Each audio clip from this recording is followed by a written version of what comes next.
Welcome students. हम class 12th में physics number chapter 3 का अध्ययन कर रहे थे और आज हम अध्ययन करेंगे वेरी इंपॉर्टेंट न्यूमेरिकल क्वेश्चन। हम जानते हैं कि जो चैप्टर नंबर 3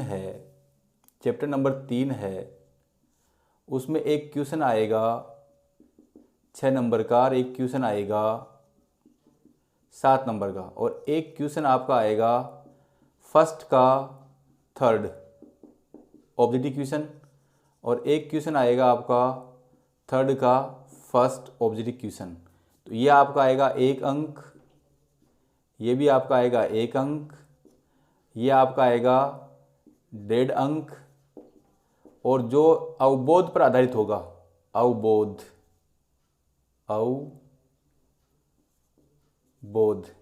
जैसे अवबोध का मतलब है टर्मिनल विभवांतर और विद्युत बल में संबंध ज्ञात कीजिए, समांतर क्रम और श्रेणी क्रम में क्या अंतर है, जो तुलनात्मक अध्ययन होता है उसका आएगा।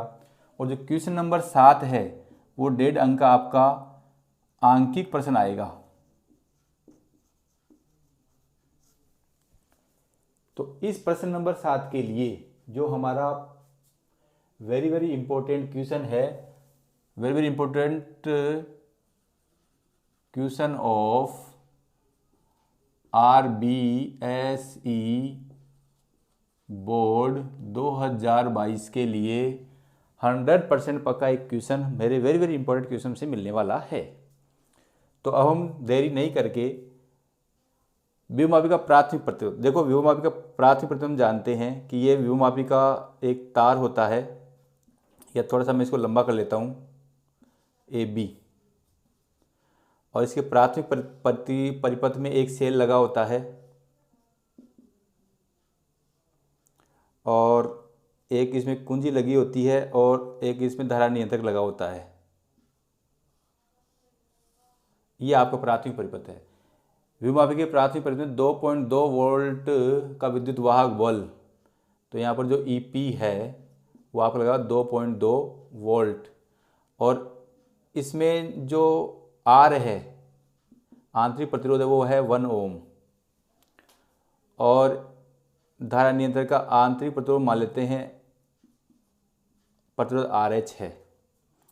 और ये जो तार है 10 मीटर लंबाई का उसका प्रतिरोध AB इजिकल टू दे रखा है 20 ओम और तार की लंबाई AB दे रखी है आपकी 10 मीटर। वैसे देखो नहीं भी दी हुई हो तो जब भी विभवमापी का नाप आ जाए तो विभवमापी में तार की लंबाई सदैव 10 मीटर होती है। अब देखो हम सूत्र से क्या जानते हैं, विभव प्रवणता लिखेंगे SOLVE सोल्व। देखो जो विभव प्रवणता होती है विभव प्रवणता विद्युत वाहक बल बटे लंबाई। विभवमापी में प्रति एकांक लंबाई में विद्युत वाहक बल के मान को ही विभव प्रवणता कहते हैं। और ये विभव प्रवणता मान लो E है और लंबाई विद्युत वाहक बल V है और लंबाई LAB है। तो हम V इजिकल टू क्या जानते हैं, IR, V is equal to IR, तो IAB upon RAB upon LAB। अब देखो ये जो विभव प्रवणता है मान लेता हूँ कि ये आपकी K है। अब K का मान न्यूनतम कब होगा, जब धारा का मान न्यूनतम हो। K का मान न्यूनतम कब होगा, जब धारा का मान न्यूनतम हो। तो विभव प्रवणता के न्यूनतम होने के लिए IAB न्यूनतम होनी चाहिए।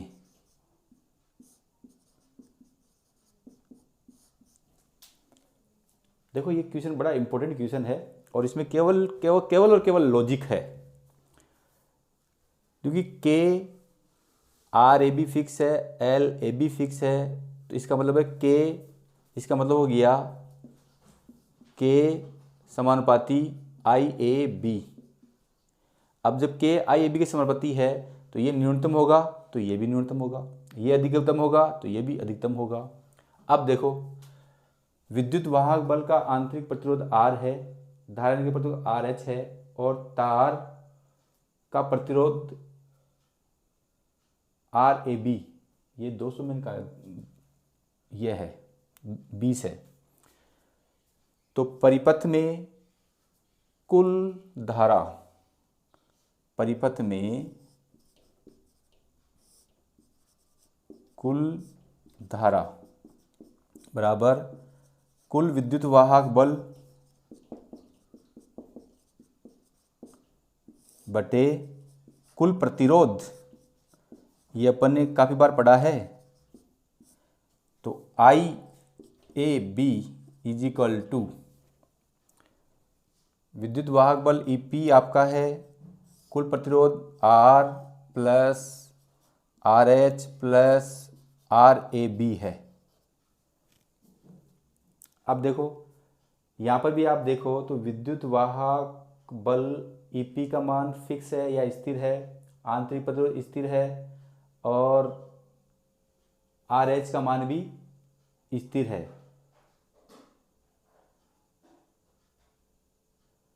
और आर ए बी एक आंतरिक प्रतिरोध की बेटी, देखो यहाँ आर एच क्या है 0 से 20, यानी कि ये परिवर्ती धारा नियंत्रक है, इसको हम 0 से 20 कहीं भी रख सकते हैं। तो न्यूनतम 0 होगा, अधिकतम 20 होगा। अब यहाँ देखो इस सूत्र में ये वाला जो वैल्यूज है, ई पी फिक्स है, आंतरिक प्रतिरोध फिक्स है और तार का प्रतिरोध भी फिक्स है, ये भी फिक्स है, ये भी फिक्स है, ये भी फिक्स है। तो यह आर एच परिवर्तित है और ये इसके बटे में होने से यदि ये अधिकतम होगा तभी ये न्यूनतम होगा। This is very very important thing. ये एक लॉजिक है, मैं इसे दोबारा बताने की कोशिश करूँगा कि दिए गए डायग्राम में विद्युत वाहक बल फिक्स है, आंतरिक प्रतिरोध फिक्स है और तार की लंबाई का प्रतिरोध फिक्स है। अब परिवर्तन किस में हो रहा है? धारा नियंत्रक में। अब ये अधिकतम होगा तब आई ए बी न्यूनतम होगा। हम ये सारे न्यूनतम होनी चाहिए। अब ये न्यूनतम कब होगी? जब आर एच अधिकतम होगा। तो हम यह लिखेंगे आई के न्यूनतम होने के लिए आर एच अधिकतम होगा। और आर एच का अधिकतम मान क्या है? 20 ओम। तो I A B is equal to क्या जाएगा? E P 2.2 volt, R 1, R H 20, R A B 20। तो ये आपका क्या हो जाएगा? I A B is equal to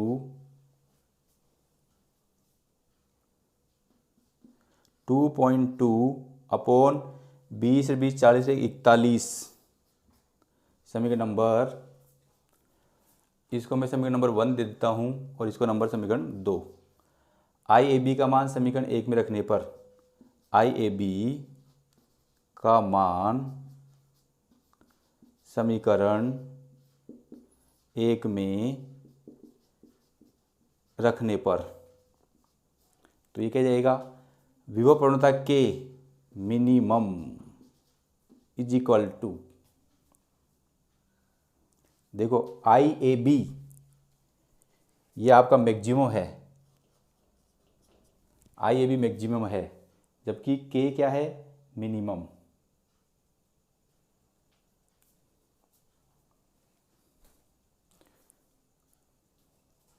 तो ये क्या हो जाएगा, आई ए बी क्या जाएगा 2.2 upon 41 into R A B 20, L A B 10, तो ये 10 से 10 कैंसिल हो जाएगा, 22 टू जा 41 अपॉन 41, तो ये आपका जाएगा 0.11 वोल्ट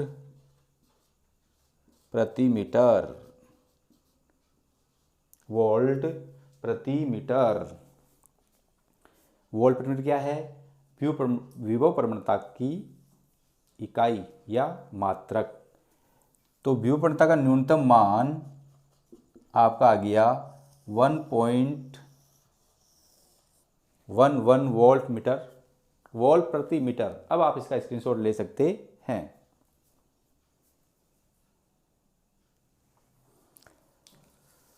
आशा करता हूं कि आपने इसका स्क्रीनशॉट ले लिया होगा। अब आप देखिए, इस प्रश्न में हमें विभव प्रवणता का न्यूनतम मान हमने निकाला।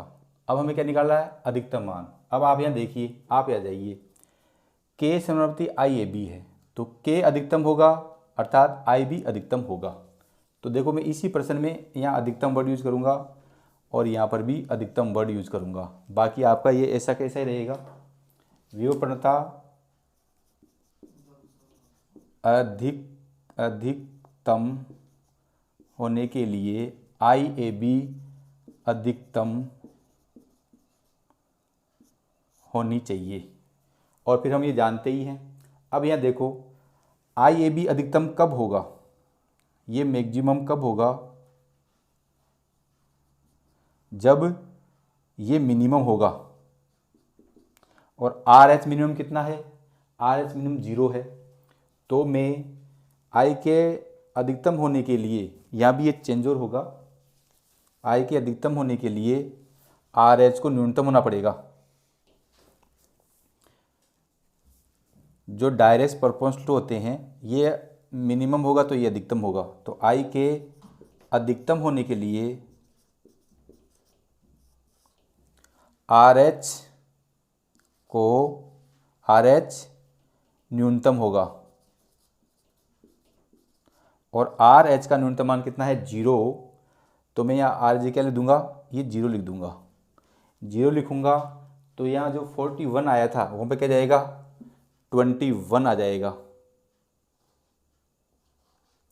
और ये आई ए बी का मैक्सिमम मान समीकरण 1 में रखूँगा तो केवल यहाँ चेंज होगा 21, और यहाँ भी चेंज होगा 21। अब इसका डिवाइड करेंगे तो ये आपका आएगा 2.1 वोल्ट प्रति मीटर, और यह मिनिमम की जगह जाएगा मैक्सिमम। तो इस प्रकार हमने विभव प्रवणता का अधिकतम मान निकाला, और ये एक सिंपल सा फंडा था। और आप इसे राजस्थान बोर्ड एग्ज़ाम 2022 के लिए वेरी वेरी इंपॉर्टेंट समझिए और इसे देख के जाइए। स्क्रीन पर second very very important numerical question of Rajasthan board 2022 के लिए महत्वपूर्ण क्वेश्चन है। दिए गए परिपथ में विद्युत धारा का मान ज्ञात कीजिए। ये एक परिपथ दे रखा है, तो हम सबसे पहले इसका लिखेंगे हल।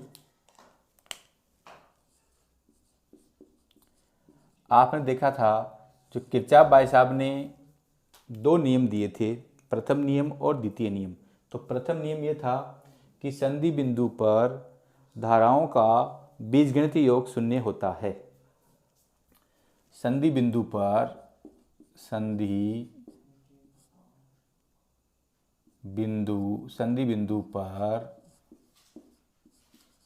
धाराओं का बीज गणितीय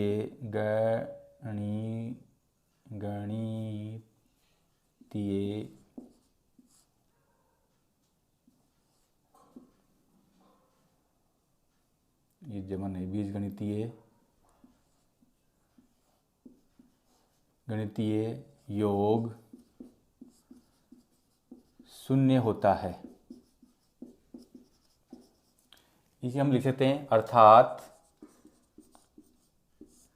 sigma I is equal to 0। अब देखो यहाँ पर इस चित्र में 3 संधि बिंदु हैं, संधि बिंदु A, B और C। तो सबसे पहले संधि A पर किरचॉफ के प्रथम नियम से संधि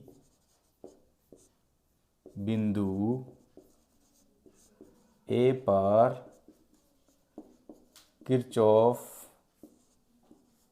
के प्रथम नियम से। देखो किरचॉफ का जो प्रथम नियम है वो ऊर्जा संरक्षण पर आधारित है। तो sigma I A is equal to 0।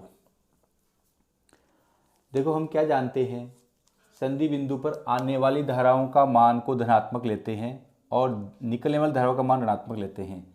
तो संधि बिंदु ए पर 3 एम्पियर आ रही है, 1.5 एम्पियर जा रही है और ये x भी जा रही है इज इक्वल टू 0। अब 3.5 में से 1.5 जाएगा तो 1.5 बचेगा माइनस x बराबर 0। तो 1.5 बराबर x, तो x बराबर कितना जाएगा 1.5 एम्पियर। तो यहाँ x इक्वल क्या आ गया 1.5 एम्पियर। इसी प्रकार सेकंड केस क्या हो जाएगा, संधि बिंदु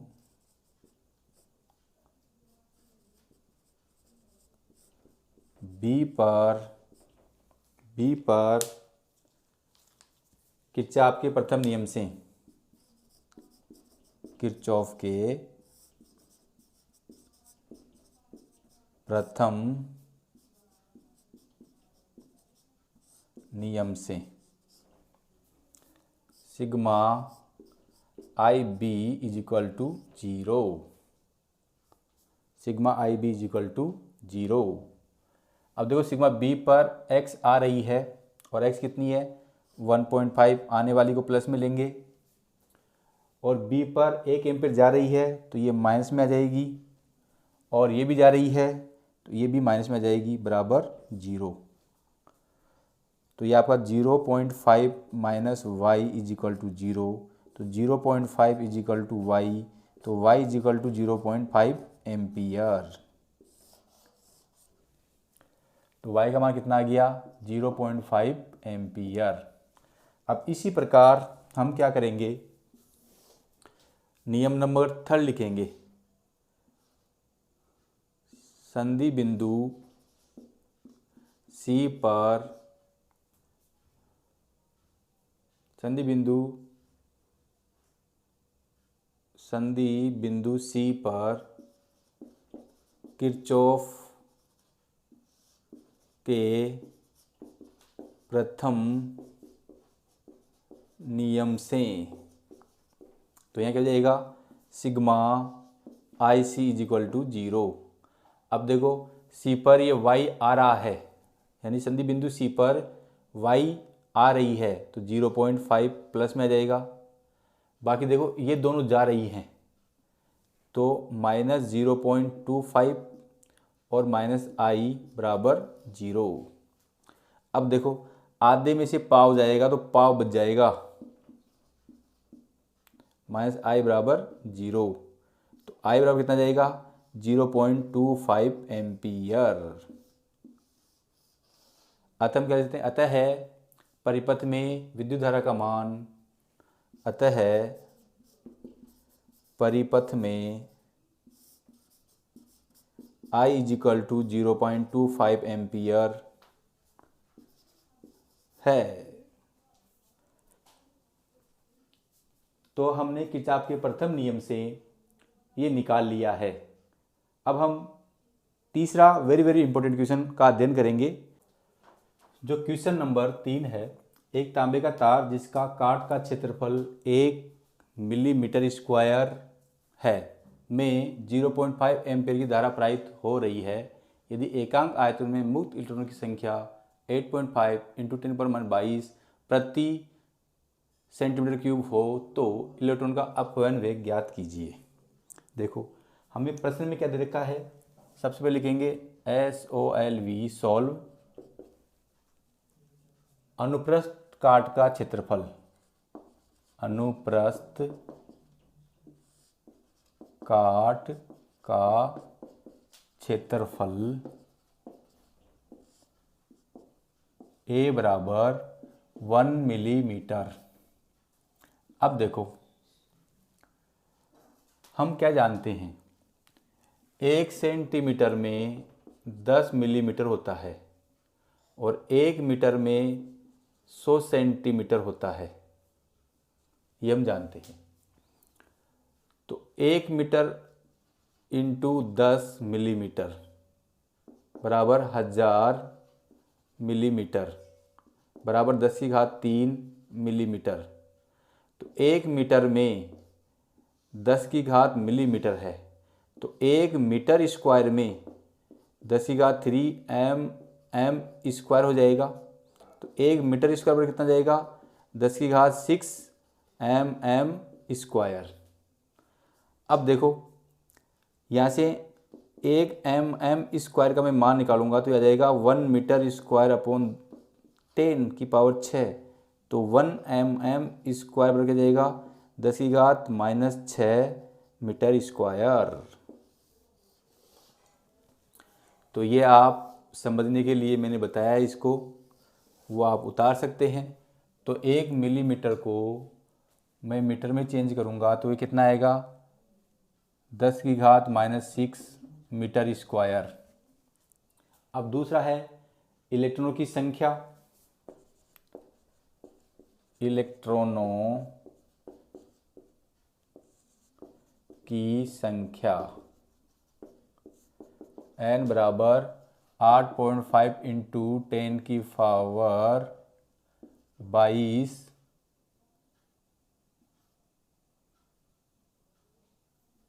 प्रति सेमी क्यूब। अब देखो इसको भी मुझे मीटर में चेंज करना है क्योंकि इकाई मुझे सेम रखनी है। तो इकाई सेम रखूंगा तो हम 1 मीटर बराबर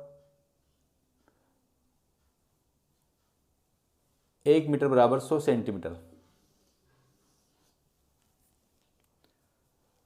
तो यहाँ से यदि मैं निकालूं तो 1 मीटर क्यूब बराबर 10⁻² सेंटीमीटर का क्यूब। तो कितना जाएगा, 10⁻³ दूनी 6 सेमी क्यूब। तो 1 सेमी क्यूब बराबर कितना जाएगा,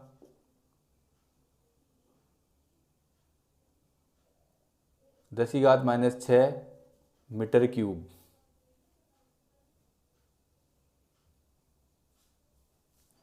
अब यदि ये मान मैं यहाँ रखूँ तो मेरा इलेक्ट्रॉन की संख्या क्या जाएगी, 8.5 इंटू 10⁻² इंटू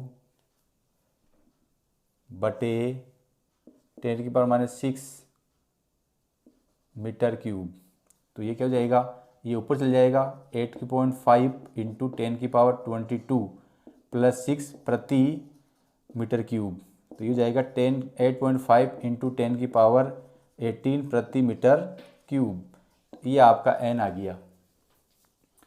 धारा I का मान दे रखा है 0.5 एम्पियर। इलेक्ट्रॉन का आवेश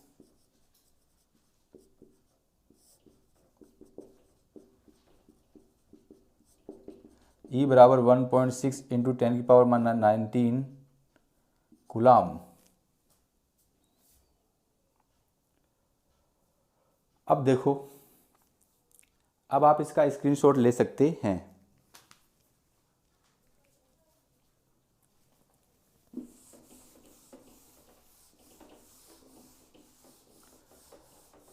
अब जो अपवहन वेग होता है, अपवहन वेग जो होता है, अपवहन वेग बराबर, इसको हम वीडी से लिखते हैं। वीडी बराबर होता है I/NEA। I एम्पियर में है, इलेक्ट्रॉनिज्म क्या प्रति घन मीटर में है और अनुप्रस्थ भी प्रति वर्ग मीटर में है। अब देखो I का मान क्या हो गया, 0.5 एम्पियर। देखो I = V/R। यह आपका हो जाएगा एम्पियर में। AMP।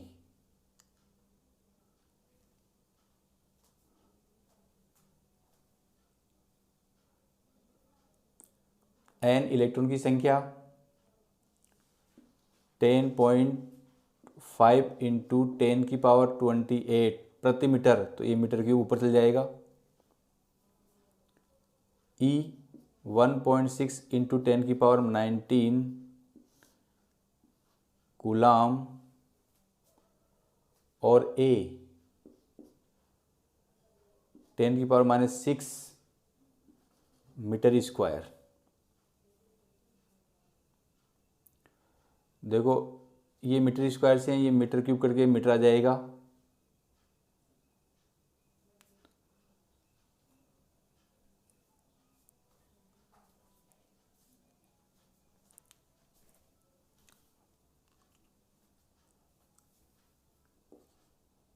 Q/T बराबर I, तो Q बराबर IT, तो एम्पियर इंटू सेकेंड। कूलाम क्या होता है? Ampere into second. तो 0.5 मीटर 8.5 इंटू 1.6 इंटू 10⁻28, ये -19 और ये -6, ये कूलाम क्या हो जाएगा? कूलाम को हम लिख सकते हैं, कूलाम क्या लिख सकते हैं? Ampere into second. और यहाँ पर भी एम्पियर और आ रहा था, तो एम्पियर से एम्पियर कैंसिल, तो ये क्या हो जाएगा? 0. ये एक बिंदु से एक बिंदु कैंसिल, तो 0.5 अपॉन 16 पंजे 80 हासिल की 8, 16 पंजे 80, 16 से 96, 16 7 112, 16 अंटे 128, 128 और 8 6 3 136। एक अक्षर छोड़ के दशमलव। या देखो मैं चाहूँ तो इसको थोड़ा और इजी कर सकता हूँ। ये आपका 1 टाइम कैंसिल हो जाएगा और ये 1 और यहाँ 3 7 आ जाएगा। 16 पंजे 80, 16 6 का 96, 16 7 112 का 2 हासिल की 11, 16 और 11 27, 272। अब एक अक्षर छोड़ के दशमलव इंटू 10⁻28 - 25 मीटर प्रति सेकंड। अब इसको मैं हल करूँगा तो 5 अपॉन, मान लो यहाँ का इसका हट के 50 आ जाएगा, ये 200, सॉरी यहाँ तो 1 ही आएगा, तो यहाँ क्या हो जाएगा? 10 हो जाएगा, 272। और ये आपका आ जाएगा 10⁻3। ऊपर जाके ये 10⁻1 - 3 अपॉन 272, तो ये आपका हो जाएगा 10⁻2 अपॉन 272। इसको यदि हम हल करेंगे तो 3.5 इंटू 10⁻5 मीटर प्रति सेकंड आएगा, जो कि हमारा अपवयन वेग का मान होगा। अतः अपवयन वेग का मान कितना है? 3.5 इंटू 10⁻5 मीटर प्रति सेकंड। देखो बच्चों, मैंने पार्ट नंबर 3 में से 3 very important question of Rajasthan board of secondary education 2022 के लिए बताए हैं। आप इनके हल कीजिए, केवल संख्यात्मक मान बदलेंगे, क्वेश्चन का पैटर्न ऐसा कैसे रहने वाला है। तो आप मेरे चैनल को लाइक, कमेंट्स और सब्सक्राइब करना नहीं भूलें। धन्यवाद।